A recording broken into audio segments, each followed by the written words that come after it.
नम्र देणं. काल सकाळी मी इकडं, म्हणजे आज सकाळी 6 वाजता मी नांदेडमध्ये पोहोचलो. माझी लोकराजा प्रबोधिनी आहे, माझी पत्नी आहे, ते बऱ्याच वेळा बघते.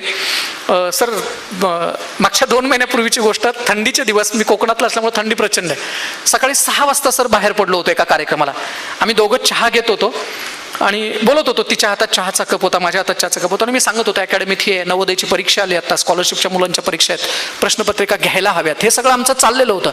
आणि हे करता करता तिच्या हातातून चहाचा कप निसटला आणि ती कप आवरायला गेली आणि किचनचा कोपरा आहे तो इथं जोरात लागला परशीचा. मी हसलो, असं म्हणजे हसू शकतोय हे लक्षात ठेवा. नाही, मगाशी सरांनी सांगितलं ते माझ्या लक्षात आलं सर.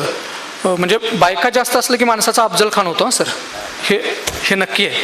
आणि 64 बायका होत्या अफजल खानाला, आणि ती 64 महिलांची कबर आहे ती तिथं विजापूरपासून 7 किलोमीटर अंतरावरती आहे.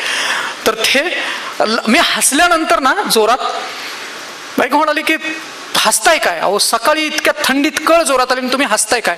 मी म्हटलं हसलो यासाठी, लागू नये असं वाटत असेल तर सोडून द्यायचं. साधी गोष्ट ही नात्यातही लागू पडते. लागू नये असं वाटत असेल तर सोडून द्यायचं. आणि हे नम्रतेनं कसं, बाटा कंपनीच्या मालकांना एका पत्रकाराने प्रश्न विचारला होता. बाटा कंपनीच्या मालकांना, इतके मोठे कसे झालात? बाटा कंपनीचा मालक म्हणाला, आयुष्यभर लोकांच्या पायाकडे बघत राहिलो म्हणून मोठा झाला.